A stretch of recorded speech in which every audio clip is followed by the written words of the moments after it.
I'm here with Kenneth Farrow of the United Football Players Association. Kenneth, how are you doing? I really appreciate you taking the time. No problem, man. I appreciate you having me on. Most definitely. Well, this is a really exciting interview for me. You guys have been in the news recently with the USFL's unionizing process and just you guys looking out for football players at different levels as a whole. So just give me a little bit of an overview. How's your guys' spring brand and what you guys got going on? Man, it's been a lot. We've been working at this for a couple of years now. A lot of the guys got together after the XFL folded to just try to start helping guys out through the bankruptcy process, and even during that time, getting put onto information that some guys didn't know about from the previous league of the AAF.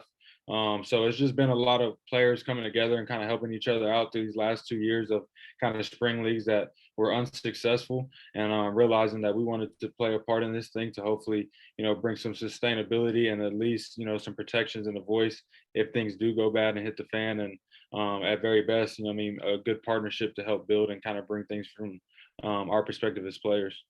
You have a really unique perspective, like you said, the perspective from players. You played in the AAF, you played in the XFL, all that time in the NFL as well. What's kind of your impressions been of the USFL? You've been down in Birmingham, you're down there right now, watching the USFL, being a part of it. What's kind of been your impressions in this inaugural season?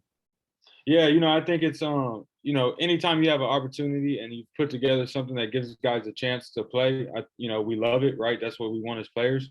I think they've done a good job. It's been competitive. The games have been really close every weekend. The guys have been having fun. I think the bubble city and having all 8 teams in, that's beneficial for the league in the first year to get everything off the ground and try to get moving forward. You know, they've been having good TV ratings. We've seen lots of, I think it was put out 6.5 million bets over the first 6 weeks on Fox Bet. So it's been drawing some good attention. And I think overall the guys are enjoying the process and enjoying what's going on. And, I think the big thing is getting to the end of the season. We haven't had a league get to the end of the season in the last 2 years. So I think they're on track to do that. It looks like there'll be a championship in Canton, Ohio. And so we're excited about that. So let's talk about this unionizing process. You guys have been working with the United Steelworkers for a while now. That's the UFPA. What kind of has been this process with the USFL? Was this something that had been talked about before the league had even kicked off? Was this something that was needed after the league kicked off? Can you just kind of go over that process a little bit? Yeah, no, I think this has been a buildup. We've been able to talk to, a lot of people in the football world that, from, guys that have been general managers, guys that have played, Hall of Fame announcers, everybody the last 2 years. Some of the people put together the AAF and the XFL, and building up to this point, it's been about putting something in place where we would have a voice as these things get up and running. And so going into this first season, we already knew that as soon as one of these things get going, we want to be able to come to the table with a healthy partnership of saying, hey, we've gone through a lot of things the last 2 years. We've seen positives and negatives. How can we work together? Players having a voice in what we sign, because there's been problems with that in the past, and then also the league and putting things together that are going to benefit the players to get through a long spring season. And like these leagues all constantly kind of tout and project out is, this many guys from this league went to the NFL. There's a lot of things that can be in place that we know as players, as far as resources and things like that, for guys to be able to make it through that long season, go through a spring season, make the jump to the next level, or at least go through the off season and get back to the second season with this league. So, we wanted to be there at the table as this thing got kicked off, and we've been here from day one. It's been healthy. It's been pretty healthy so far. We know everybody, right? We just got done playing. We could really be out there on the field one more time, but we thought that this was important, kind of going through some of the things that we went through the last couple of years, and knowing all the coaches and knowing some of the higher up people in management here. The beginning of it was really smooth. As you get into the legal process of National Labor Relations Board recognizing and stuff like that, then it kind of turns into that, the legal part of it where you got to go through a certain process to get there. So they've been cooperative in going through all that and letting us do the vote and having that happen. So it's been good. So we'll see on Monday, where this thing goes from here, but it's been a lot of good work so far. We've both mentioned a few times the player's perspective and how important that is. What are some of the things that you hear, maybe not even from USFL guys, AAF guys, XFL guys, yourself, your board? What are some of the things that are most important for spring leagues like this to survive? Because we know how important they are on the football side of things. It's been the business side of things and just kind of the situational, COVID obviously happening to the XFL. But what are kind of some of the things that you think are the most important qualities for a league like this to survive?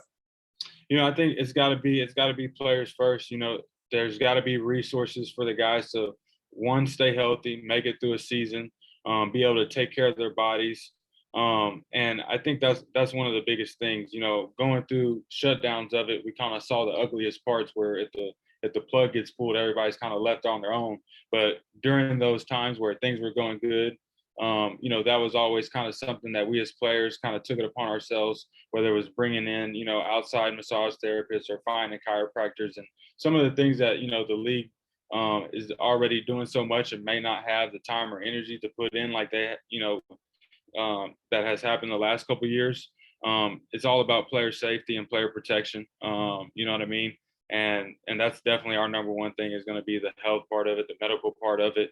We were able to get a good partnership out here in Birmingham before, that's what we've been doing, trying to set up as many resources without even having this in place. And we've got a really good chiropractor out here in Birmingham, La Vie Chiropractic.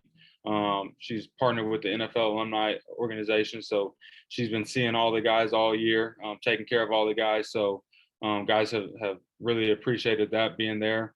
But yeah, that's the number one thing, man, making sure that the guys from a medical standpoint are able to be getting the treatment they need. Sometimes there's been short staffs on the training staffs of these teams where there's only one trainer and 45 guys, you know what I mean? Like things like that is hard to get through a season.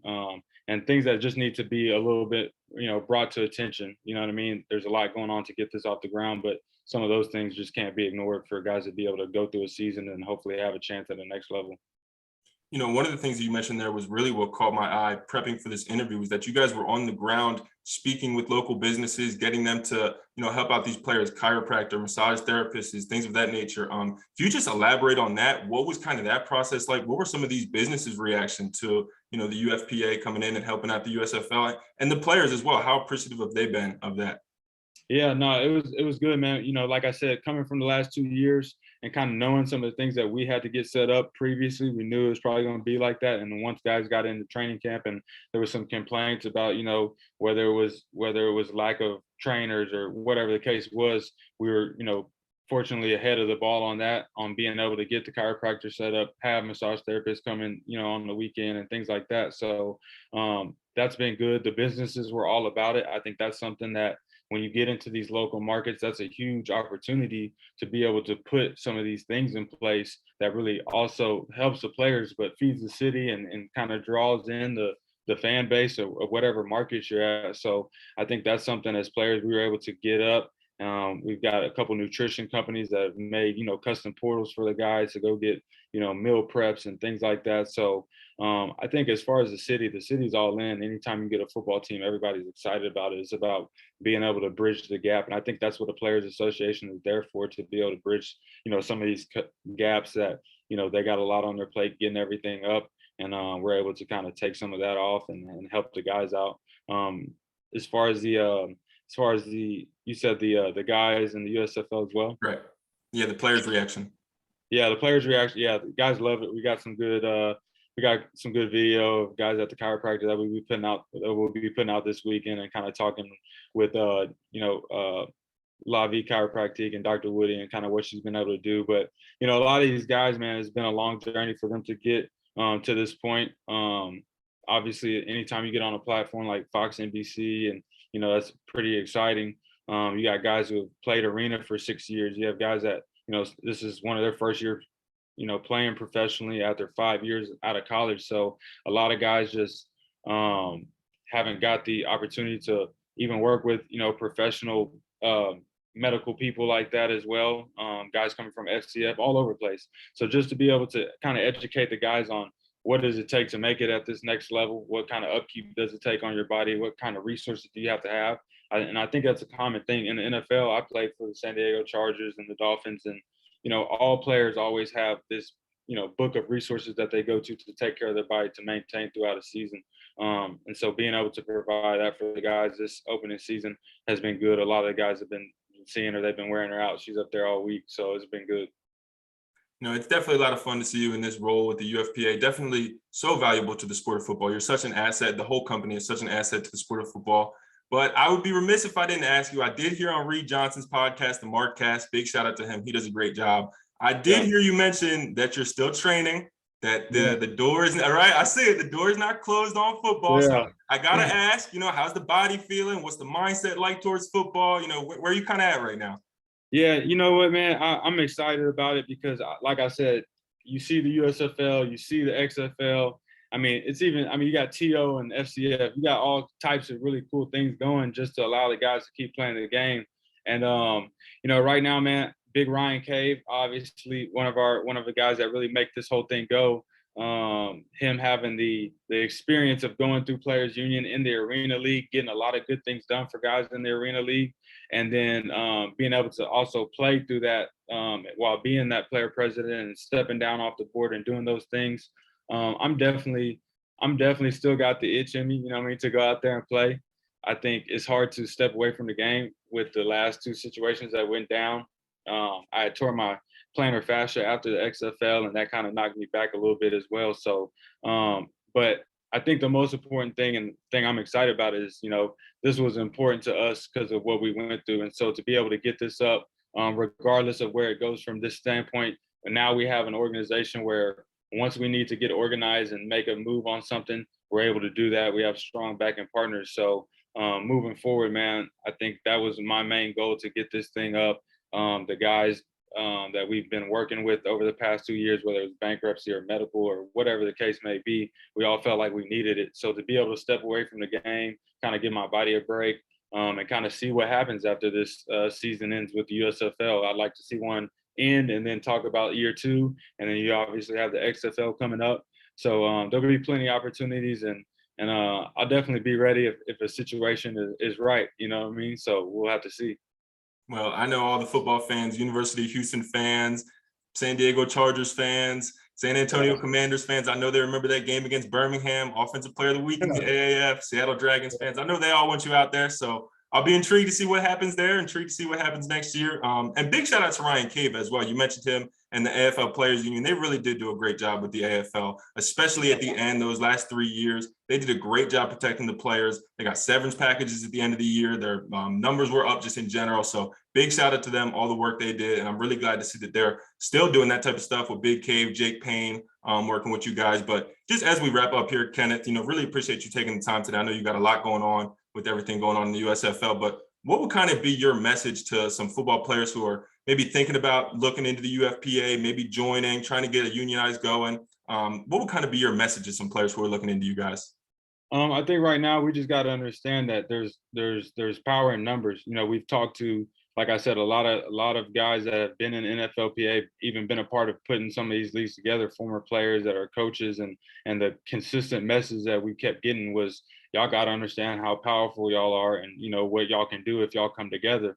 So these things tend to be looked at as like a one and done, but we got to understand that we can have a say so and have a voice and be able to collectively build this as a partnership and build this thing out.